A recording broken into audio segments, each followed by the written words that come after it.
ताहिर साहब, आपको क्या लगता है कि ये जो सडनली एकदम से फिर से स्पाइक आया है और डायरेक्टली इस वक्त जो हमले हुए हैं, यानी कल का आप देखें कि सिक्योरिटी एहलकार को शहीद कर देना, यानी उनकी गाड़ियों पर हमला किया गया, और आज पूरी कोशिश की गई कि किसी तरह से पीएएफ का जो ट्रेनिंग बेस है मियांवाली में उसको निशाना बनाया जाए। बहुत शुक्रिया मुझे दावत देने की अपने प्रोग्राम में। सबसे पहले चूंकि मियांवाली वाला आज का हुआ है वाकया, तो इस पर ज़रा थोड़ा सा उसी से बात शुरू करते हैं। ये बिल्कुल इसमें कोई शक नहीं है कि हमला संजीदा लिया जाए, और देखा जाए तो मेरे ख्याल में जो पाकिस्तानी रियासत और इदारों और पाकिस्तान के ख़िलाफ़ लड़ रहे हैं वो शायद किसी लिहाज से किसी हद तक उन्होंने अपने आप को मज़ीद मुनज़्ज़म कर दिया है। 9 लोगों का जो जिक्र है उसकी हलाकत की ISPR के बयान में, तो अभी सोचना पड़ेगा कि ये 9 लोग कहाँ से आए, कैसे आए, और क्योंकि आसान तो नहीं होता। फिर हमले का जो वक्त फौज के बयान में है 3-3:30 के लगभग जी। और तो उस वक्त सोचना पड़ेगा कि कैसे लोग पहुंचे वहां पे, कहां से आए, असलहा किसने दिया, गाड़ियों में पैदल आए हैं। तो बहरहाल मेरी नज़र में इस हमले से देखना पड़ेगा कि आपका जो दुश्मन है, पाकिस्तान का जो दुश्मन है, जो रियासत के खिलाफ लड़ रहा है, वो मतलब उनके जहन में है कि आज हमला पेशावर में पुलिस स्टेशन पे करना है या बलूचिस्तान के किसी शहर में करना है।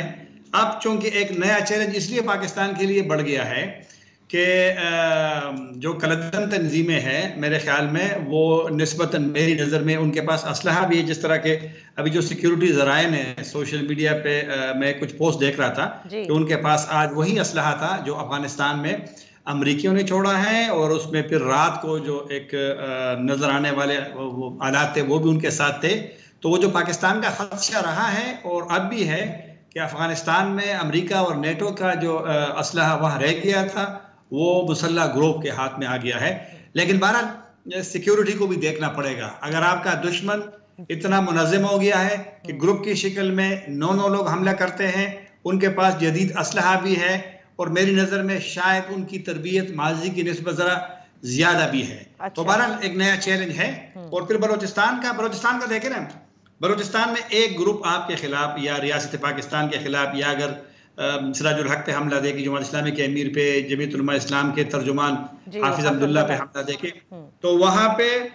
एक तो दाइश है, सही, TTP भी, कलदन TTP भी है, फिर बलोच ग्रुप्स है, फिर माजी में फिरका वाराना ग्रुप भी बड़े। और जब सिराजुल हक के हमले के बाद जब सिक्योरिटी फोर्सेस ने जिसने खुदकुश हमला किया था उसके बारे में कि उनका माजी में ताल्लुक जो कलदन तंजीम है, लश्कर जंगवी का जिक्र किया गया, तो वहां पर एक लिहाज से हर ग्रुप ने उसको फोकस किया है। तो वहां भी सिक्योरिटी चैलेंज बढ़ गए हैं इतने सारे ग्रुप्स के उसमें। और फिर अभी मैं सोशल मीडिया पे पढ़ रहा था कि जो इंडियन सोशल मीडिया के लोगों ने उसमें जिक्र किया है कि यह हो गया वो हो गया, तो उससे मजीद शकूक बढ़ जाते हैं कि शायद ये जो यहाँ लड़ रहे हैं, इसकी मतलब बलूचिस्तान की बात अगर खुसूसी तौर पे करूँगा तो क्योंकि ऐसे भी पोस्ट मैंने देखे कि पठानकोट का जो बदला लिया गया है, तो बहरहाल चैलेंजेस बढ़ गए। इसका मतलब ये हुआ ताहिर साहब कि पहले तो मैं आ जाती हूँ इस बात पर कि जो आपने कहा बिल्कुल ये तो संजीदा लेना होगा कि अगर इतने मुनज़्ज़म तरीके से आपकी बेसिस के ऊपर वो यूनाइट होकर आने की कोशिश करते हैं, जिन्हें ठीक है नाकाम बना दिया गया, लेकिन ये चैलेंजेस बहुत बड़े हैं। अब जो आपने जिक्र किया भारत का, तो भारत के हवाले से इसका मतलब ये हमने जो सोच लिया था कि अफगानिस्तान में जब ये नई हुकूमत बनी है तालिबान की, अब हमारे पास ये चैलेंज कम से कम नहीं होगा, NDS रॉ,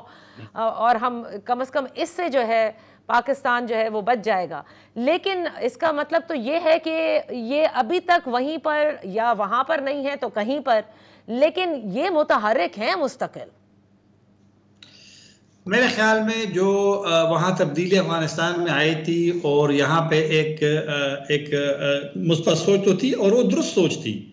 कि अफगानिस्तान में तब्दीली के बाद शायद जो पाकिस्तान के खदशात है अफगानिस्तान से मुतालिक, वो खदशात काफ़ी हद तक दूर हो जाएंगे या ख़त्म हो जाएंगे।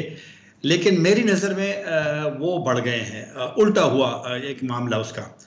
तो अब अगर उल्टा हुआ, और इस वक्त अफगान तालिबान के साथ पाकिस्तान के ताल्लुकात इंतहाई कशीदा है।